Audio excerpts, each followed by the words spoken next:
So yeah, you're live. Yep. Good morning and welcome to the first stream for 2026. I hope everyone had a good Christmas.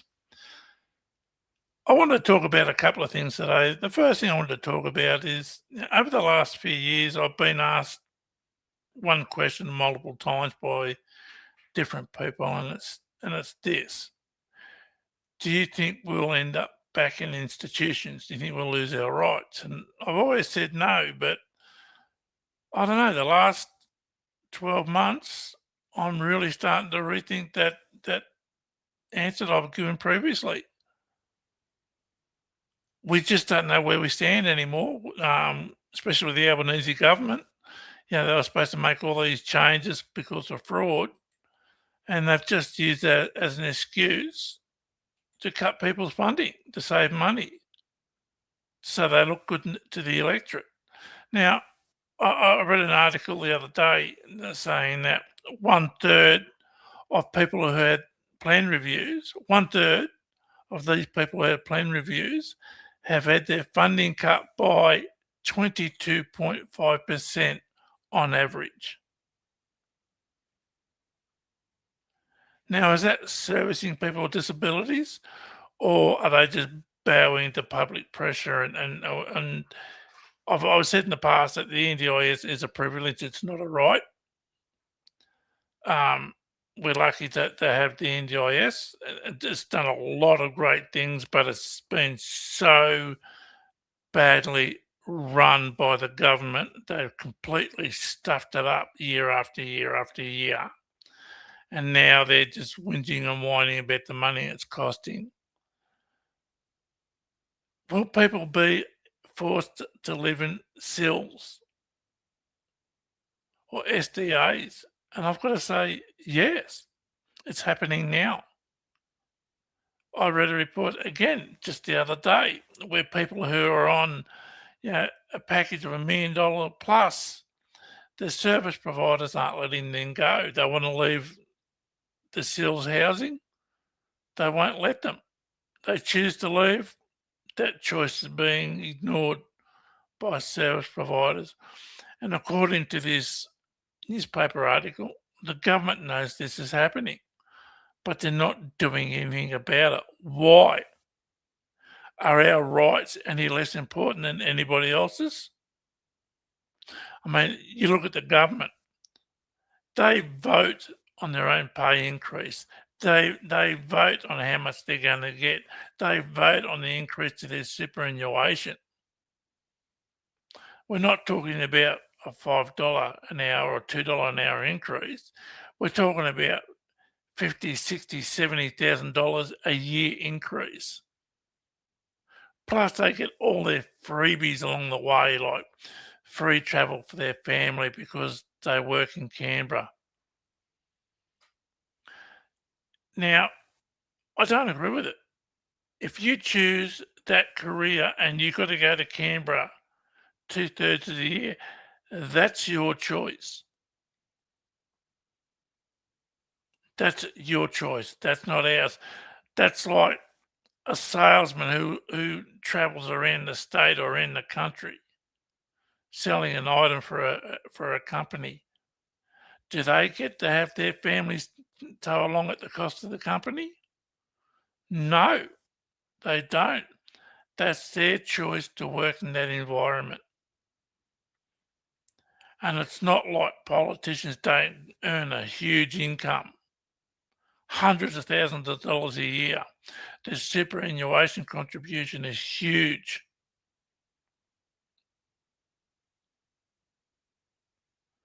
But people with disabilities can't leave a SEALS house if they choose to, or they can't change service providers if they're not happy. So what the hell's going on? What's happening to our rights? Are we giving them up as people with disabilities? Are we going to allow this to continue? You look at the NDIA, we have the NDIA board and the IAC. As far as I know, they're not allowed to talk to the public. but they're supposed to be our representatives. How can they represent us if we can't access them or they can't access us? We have a question from Mika, who says, "What do you think about socialism?" I had a question. What do I think about socialism? I think it's great to a point. Now, I've said in the past to my family and friends that Anthony Albanese is a true socialist. He has his own ideology and he does not give a bugger how it affects the country or how it affects people. Now, you look at the Bondi shooting, he's known for years the persecution that the Jewish people have faced. You know, that they've had to send their kids to school with bodyguards, for God's sake. But Anthony Albanese was right back to year 2000. He was at a pro-Palestinian protest complaining about the Jewish Defence Force. And he's recognised Palestine as a state. Well, congratulations, Albanese. You've just legitimised Hamas.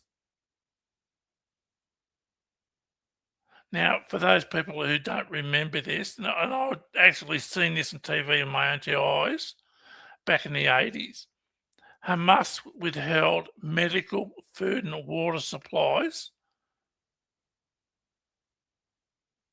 from their own people. And when the trucks were being moved, the people who were starving to death or dying of thirst or dying of illness found out these trucks were in a certain area. So they went to that place. And what did Hamas do? Did they hand the food, water, and medicine supplies out?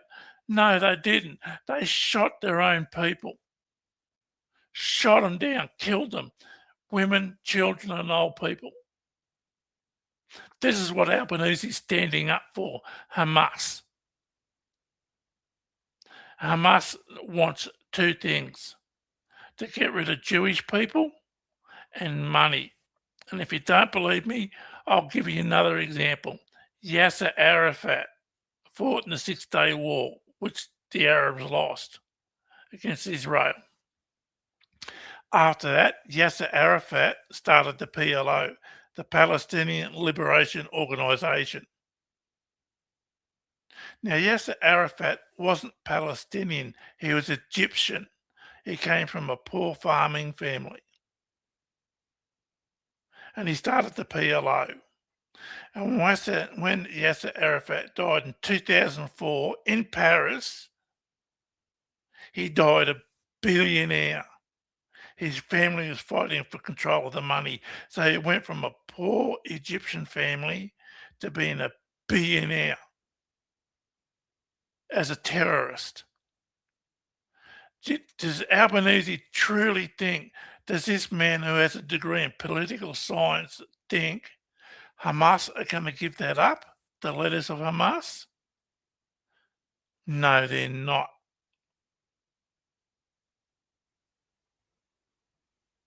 Albanese's just supported Hamas by recognising Palestine. Would I like to see the conflict end in Palestine, between Palestine and Israel? Absolutely.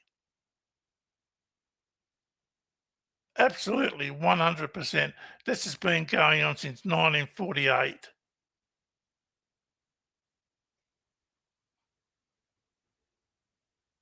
Now let's have a quick look at the Labor Party. When Kevin Rudd got in 2007, he introduced the BER, the Building Education Revolution, and the free insulation.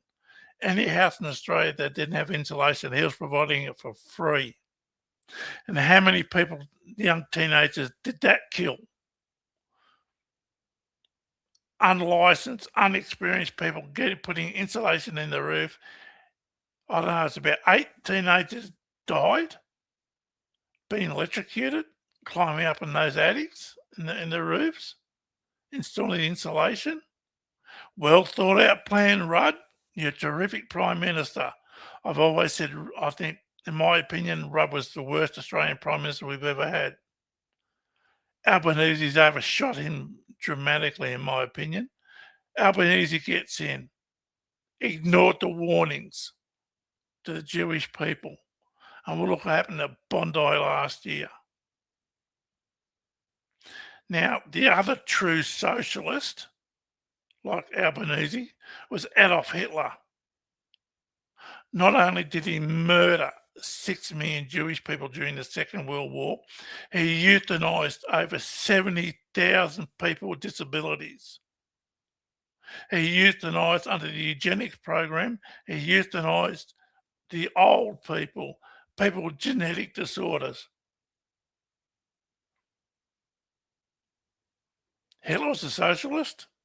He had his own ideas on socialism, just like Albanese. So I do believe that people should be able to live a happy, fulfilling life, to go out to earn an income and be treated. Everyone pays the same amount in tax. Everyone's treated the same. That's what socialism is. But when you get true socialists like Albanese and Hitler, they push out their own ideology and they don't care who it hurts or how it hurts them. Those blood of the Jewish people that were murdered at Bondi, in my opinion, is truly on Albanese's shoulders. He was warned for years that this was going to happen. And when they wanted a royal commission, he said, no, no, no, no. Why did he say no? Then do a backflip. Now let's go on past performance from every politician that's come into power and something's gone wrong. What's the first thing they do? They cover their own backsides. And that's exactly what Albanese done. He gave himself time to cover his own backside, because it came out that those two terrorists, ASIO knew they went to the Philippines, to those terrorist boot camps. And when they come back, ASIO knew they were licensed gun holders. They had weapons in their house, but they did nothing about it. Then all those people, that young girl, Matilda, shot dead. An old man who survived Auschwitz in the Second World War, shot, killed.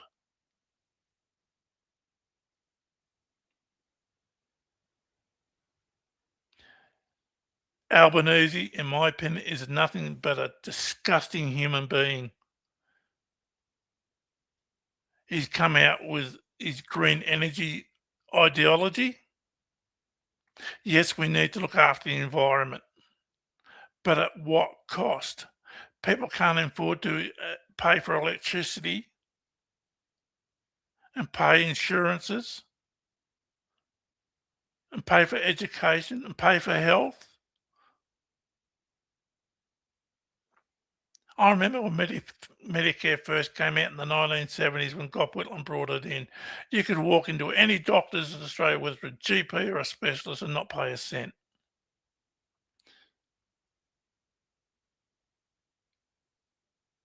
In my opinion, Gough Whitlam, the Labor Prime Minister, is one of the best Prime Ministers we've ever had in this country.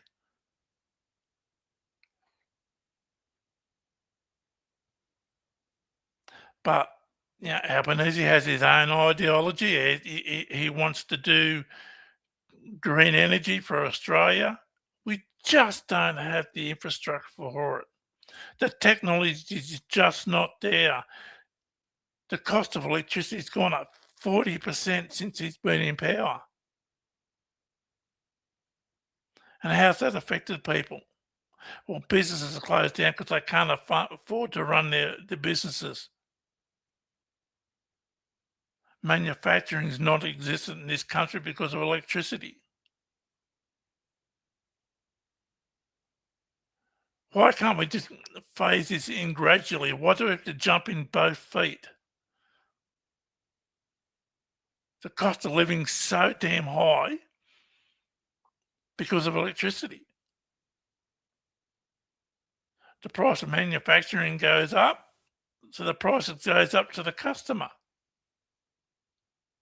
and our wages stay the same.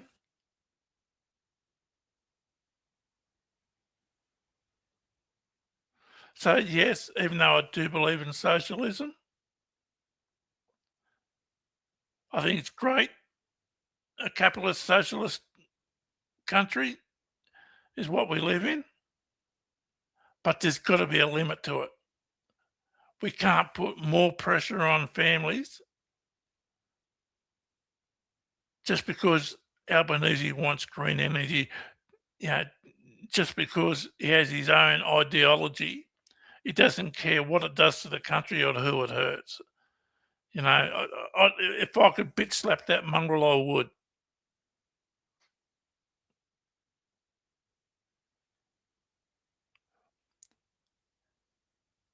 The NDIS, and I've said this so many times over the years, the trial period wasn't long enough and it wasn't wide enough. It was rushed out. And everyone says it's like building a plane while you're trying to fly it.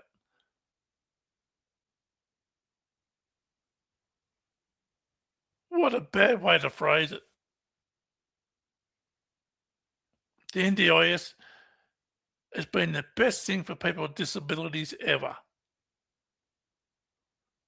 But we're losing our choice and control. It's not people with disabilities are doing the wrong thing. Yes, some people, I think, I would say around 1% of people on the NDIS are doing the wrong thing.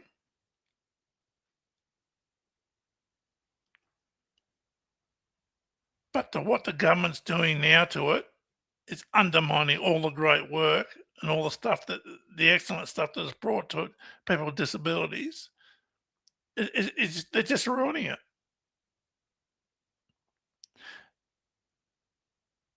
I think one of the biggest problems was when the NDIS was rolled out, every state government forced all their state operated disability services, they forced them all onto the NDIS and shut those services down. So they've had no other option to put them on the NDIS. Do I believe everyone who's on the NDIS should be there? No, I don't. But what are they supposed to do now there's no state services? Where are they supposed to go? They need help.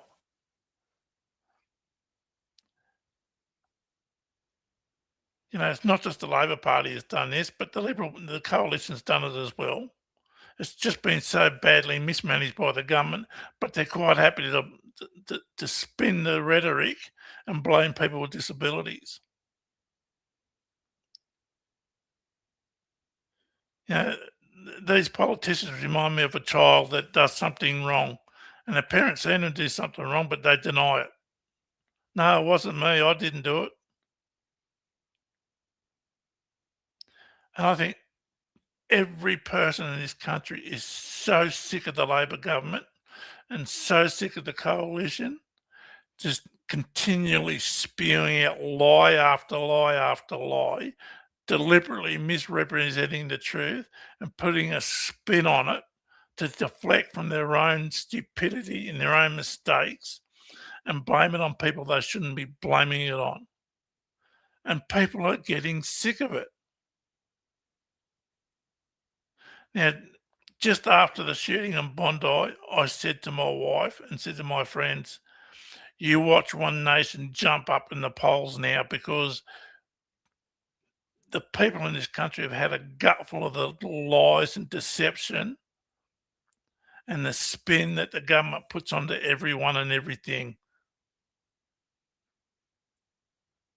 They're going to keep treating us like idiots and incompetents if we continue to allow this to happen. Now, I'm not sure if people have read that book 1984 or seen the movie with Big Brother, where they tell everyone what they have to wear, what they eat, when they eat, the days that they work, the hours that they work, what jobs that they can have. We're going down that road, everyone. We are heading down that road now. We are allowing our government to dictate everything to us. What we can and can't do, what we can and can't have, how we should and shouldn't do things, what we do and don't need as far as medical, dental, or optical, or education. They're going to tell us soon what we can and can't have as a job, as a vocation, what we can and can't do as recreation.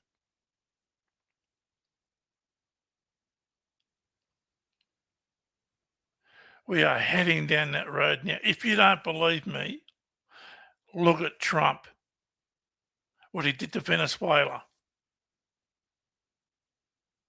what he wants to do to Greenland. He wants Canada, for God's sake. He put a thing up this morning with a map of the United States with a big flag on it, and a big United States flag over Canada, and a big United States flag over Greenland.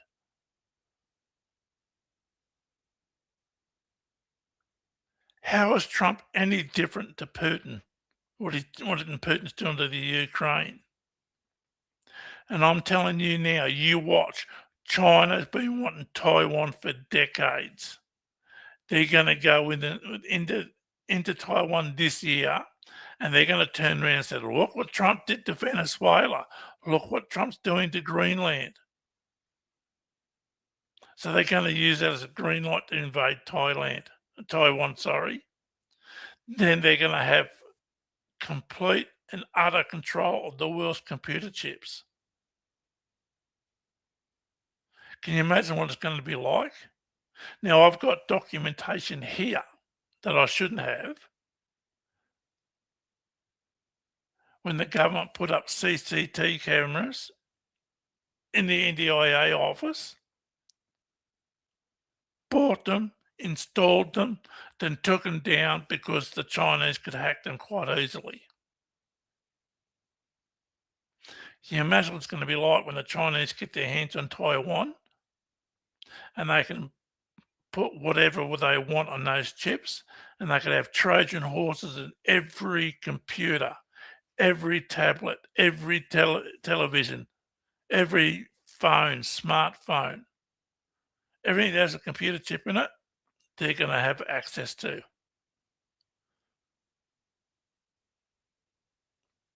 Now, if China want to invade Australia, they wouldn't have to set one foot in this country. All they would need to do is hack their bloody solar panels and turn them all off. Because just about every solar panel in this country is made in China. So they turn the power off to every solar panel in this country. What happens? We then rely on the electrical grid, which is so far behind date that we're just going to have brownouts right around the country.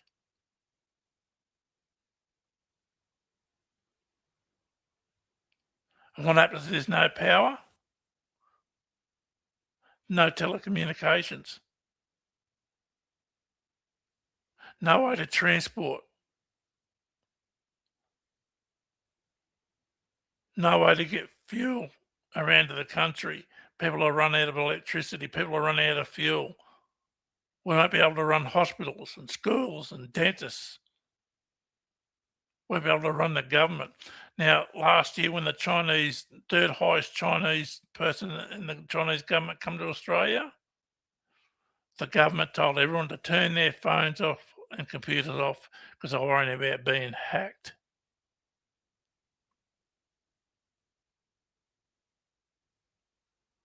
Great leadership.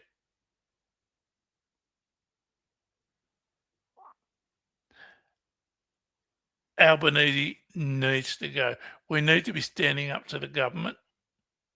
We need to be asserting and standing up for our rights as people with disabilities.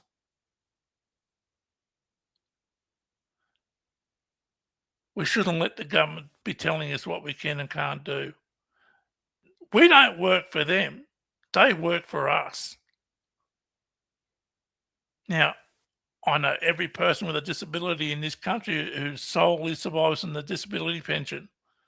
Can we vote to increase our pension? No. But can politicians vote to increase their wages? Yes.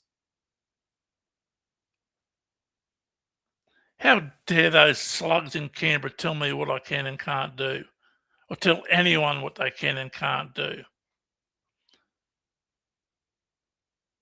When Bondi happened last year, I said to my wife and my family and friends, you wait, there's going to be this huge knee-jerk reaction because they didn't do enough when they were warned. And that's exactly what's happened with the hate speech. They dropped the revamped legislation on the desk of all the senators in the upper and lower house. 7 o'clock yesterday morning, and they sat till 11 p.m. last night to get it through. 500-page document. They're supposed to read it and understand it within a couple of hours from 7 a.m. yesterday morning. How is that fair? It's like the NDIS when they make these changes. They don't announce the changes till about 2 days before, and it doesn't give anybody any time to research it. And by that time, it's too late. The changes have been made. It's too late for us to do anything about it. It's definitely given us, 3-6 months warning of what's going to change and how it's going to change and why it's being changed. We're given 1 or 2 days. How is that fair?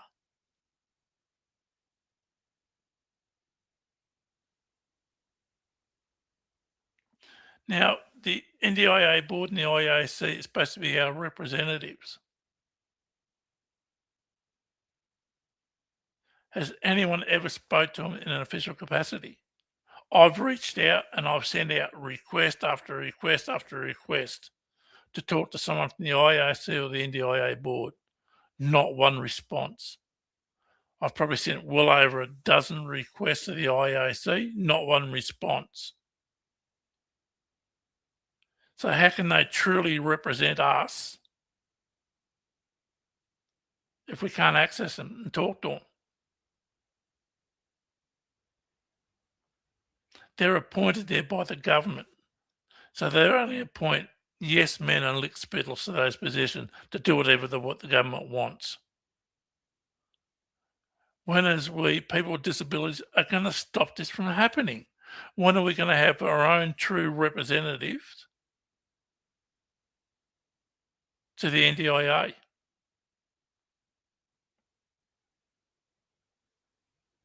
Maybe we should start some sort of organisation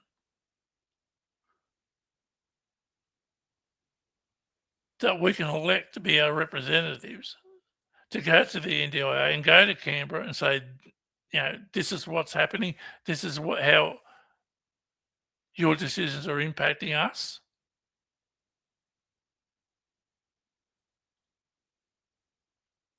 But we can't have that with the IAC and the NDIA board because they're appointed by the government. So we don't have any representatives at all except for advocates from the community.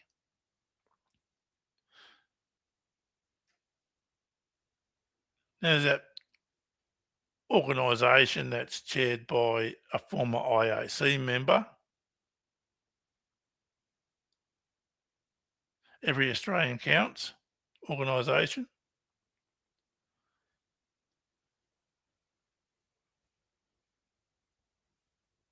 How good are they? They don't listen to people. The Every Australian Counts organisation.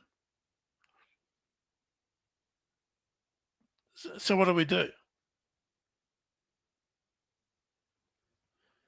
How do we elect our own representatives to the NDIA and to the government? How do we do it?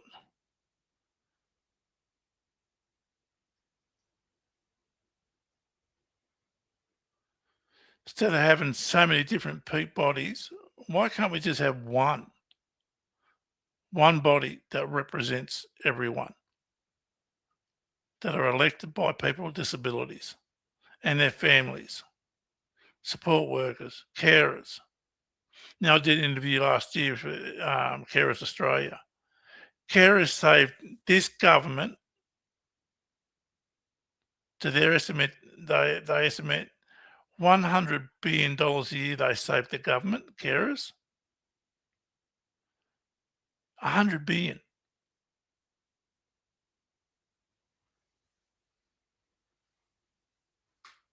That's a lot of money. And what appreciation do they get from the government? Bugger all.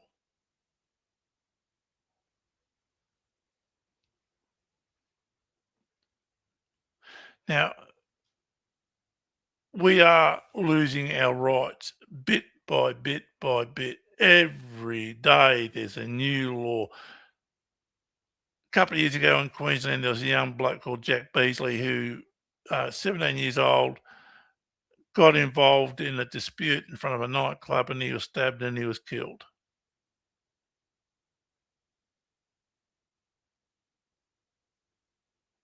An absolute abhorrent thing to happen to any child. So his parents pushed for Jack's law. It allows police to go up to anyone they like and search them. Doesn't matter if they're not, if they're being, a law-abiding citizen or not. It doesn't matter. If the coppers want to go up and search you, they can wave a wand over and search you for no reason at all.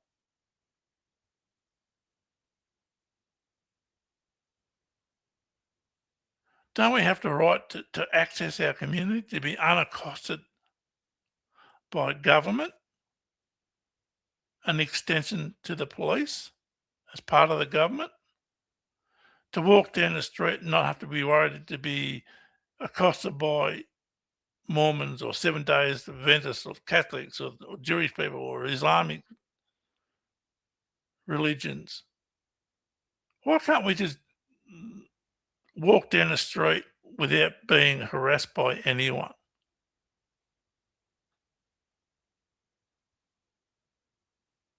Now in Melbourne, the police can not only search anyone, they can go into your car and search your car. They can go through your handbag.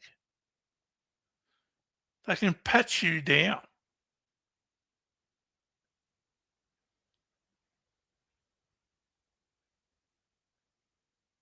And people think we're not losing our rights?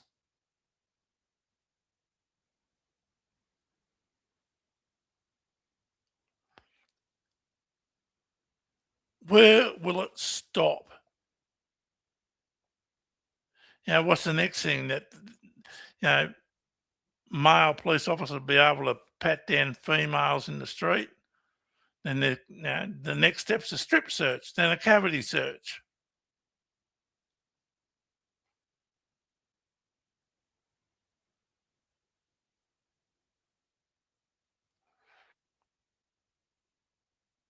Whatever happened to personal responsibility? Now, after the Port Arthur massacre, John Howard brought in new laws that banned automatic and semi-automatic weapons. That I could understand. But this buyback thing for weapons, what's it going to achieve? Do you think criminals are going to hand their guns in? I don't think so. Do you think law-abiding citizens who are licensed gun holders, licensed gun operators, are they going to hand their weapons in? I don't think so. Now, before I lost my sight, I grew up in the 60s and 70s. My family was really poor. And we used to walk around in the bush, because I live in rural New South Wales. We used to walk out in the roads with a strong torch or a spotlight and shoot rabbits on the side of the road for food. I grew up around guns my whole life. and all my friends did as well. And none of my friends, none of the people I know who have a gun or a license have ever done anything wrong. They've never knowingly broken the law. Yes, they got a speeding ticket, but other than that, law-abiding citizens wouldn't dream of hurting someone else. But their rights to be licensed gun holders is under threat. Because why? Because Albanese didn't do his job. He ignored the warnings. ASIO didn't warn the AFP or the state police that these potential terrorists had a gun license and weapons in their house.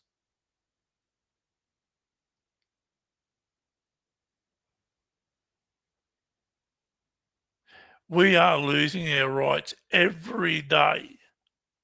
Now, I was talking to someone late last year, and they said, "Oh, well, the police can search my house. I've got nothing to hide. I've done nothing wrong."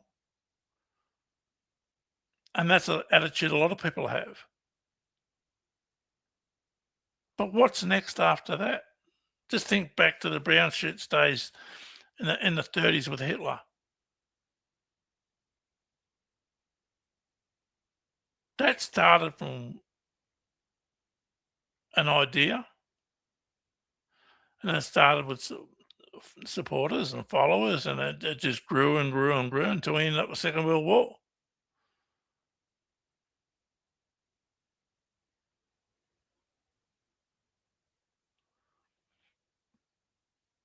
So please, people, don't try and tell me that this is never going to happen. It's already happened. It's happening now. We are losing our rights bit by bit by bit. And the government's relying on people sitting back and saying nothing. And if you do speak up, well, you're a racist or you're a bigot or you're prejudiced.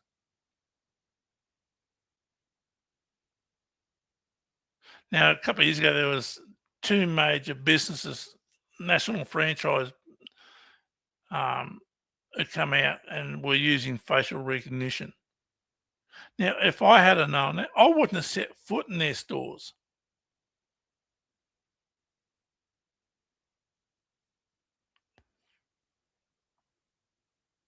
We are losing our rights every day. And even my family, they don't see, and I point it out to them every time something happens. And they go, "Oh, well." And they go, "Oh, well," because it doesn't affect them yet. But the time it does, will it be too late?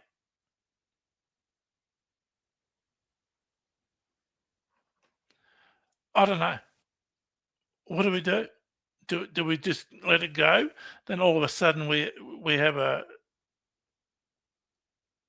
revolution where people rise up and take control and dismantle the government?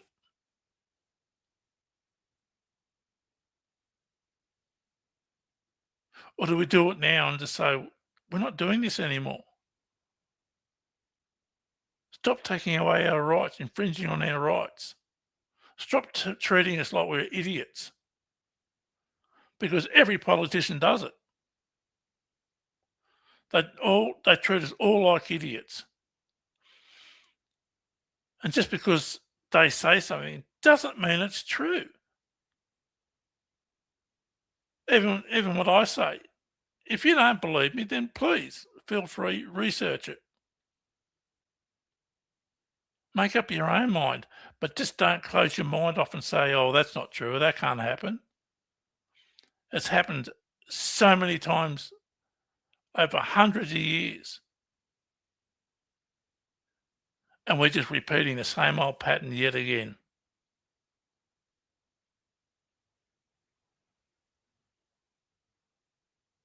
Now, I'd like to see the IAC and the NDIA board abolished. And I'd like to see one board re-established, but we elect our own representatives, not be appointed by the government, who it's only going to put people there who just do what they're told to do. Now, if the Labor Party come to me tomorrow or today and said, "Would you like to work for the IEAC, but you can't talk to anyone?" I say, "I'd love to do work with the IEAC, but you're not going to keep me quiet. I'll talk to who I want to talk to, and I'll represent those people because that's what I'm there supposed to be doing."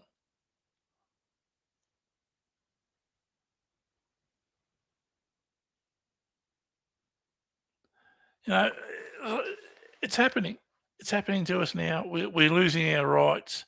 We're losing our ability to make the government listen. They always come up with these knee-jerk reactions that does nothing in the long term. You look at Bondi. Okay, we banned every gun in Australia, only allowed the police and the Defence Force have weapons. So let's look, in the last couple of years, let's look at London, Paris and Melbourne.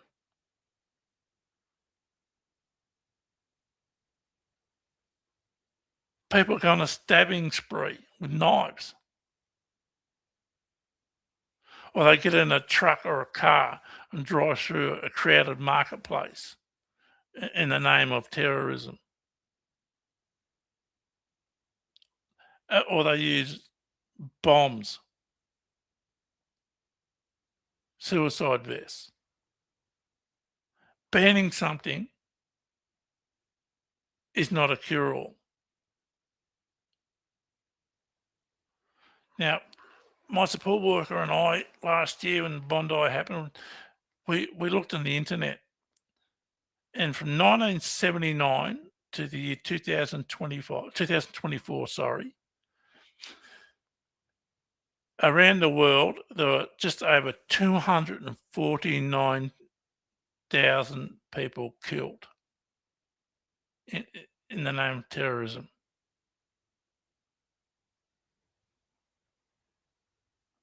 93%? 93% of those terrorists were Islamic fundamentalists, ISIS, Hamas, just to name the top two. 93% of those nearly 250,000 people, 93% were Islamic fundamentalists. 93%. That's huge. On the news this morning, there was a carload of blokes trying to run down bloody teenage kids who are leaving their Jewish schools, young Jewish men. And they're throwing the Hitler salute at them and said, "Oh, we'll come back tomorrow morning with a gun." What the hell's going on? This government, this Albanese government's just lost control. They completely lost it. They've come out with his own ideology and he hasn't budged one thing.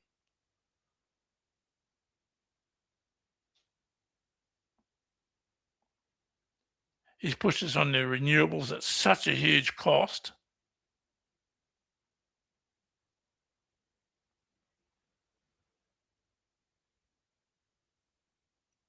It did nothing when he was warned about the anti-Semitism in this country. That's still happening. It happened this morning, for God's sake, on the news. It's still happening. Banning hate speech.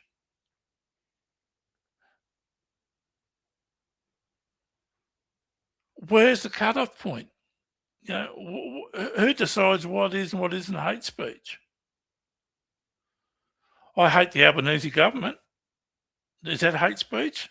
Do I need to go to jail for 5 years because I hate Albanese and I hate the Australian Labor Party? And I used to be a member of the Labor Party. I hate the Labor Party government, especially this one.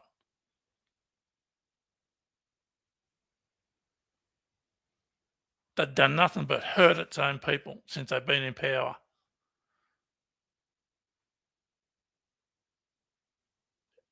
It's Should I go to jail for 5 years because I hate the Australian Labor Party?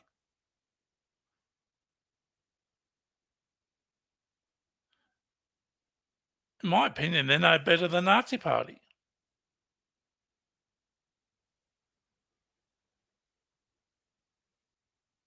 Maybe that's 10 years worth of jail. I don't know. But look, we are losing our civil liberties. We're losing our rights. Every damn week there's something changed. And we've got to stand up and say enough's enough.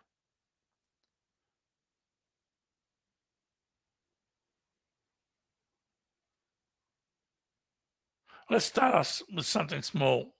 Well, it's not small. Let's start off with the NDIA. All the changes they brought in are supposed to be anti-fraud changes. And all it's done is to 1/3 of people who've had their plan reviews had their funding cut by 22.5%. I've got a friend who can't use his funding for community participation. You've got to be kidding me. Without that, he can't access his own community. Another friend of mine had his funding cut by $50,000.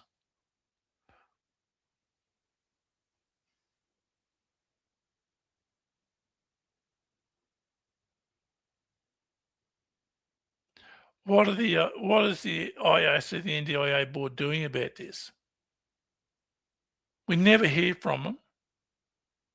You can't approach them and talk to them because they're not allowed to talk.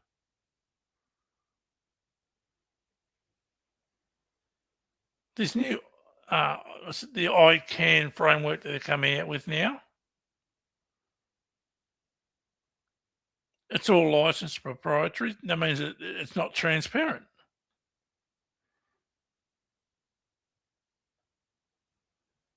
And with all those licensing costs, who's it go to? It's a company called CDS. It's supposed to be a non-profit.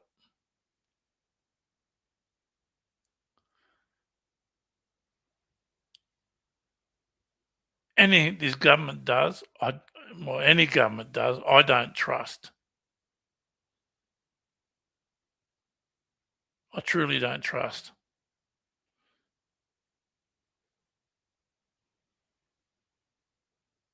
But I urge people, if you don't believe me, please, you don't have to believe me, but do your own research. Go in with an open mind. Ask questions of yourself. Why is this happening? Why is that happening? What's this outcome going to be? At what cost is this outcome going to be for us? Don't just rely on others. Because everyone, including myself, I have my own point of view, and I'm a little bit biased when that comes to my point of view. I'm not saying I'm right or I'm perfect, far from it. But my life experiences have led me to this point, and I form my views and opinions in those life experiences, just like you do. But I'm asking you to look into it, to question it with an open mind. Not just rely on something that comes from someone else. Just because the government or anyone in power says something doesn't make it true. It doesn't make it true. You need to do your own research. And if you need help to research it, ask for help. There's no shame in that.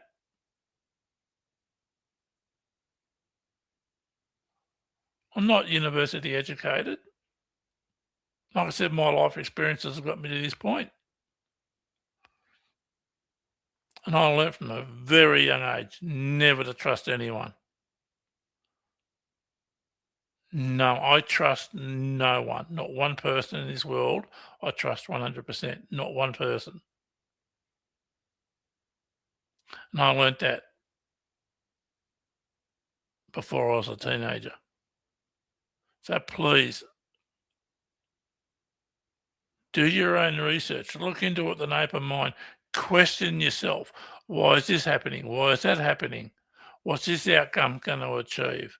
How is this decision going to impact me. Just do it. You don't have to sit there all day, every day. Just when you have a spare few minutes, just go on the internet and have a look around. Ask questions. Anyway, that's my rant for the week. But we are slowly losing our rights.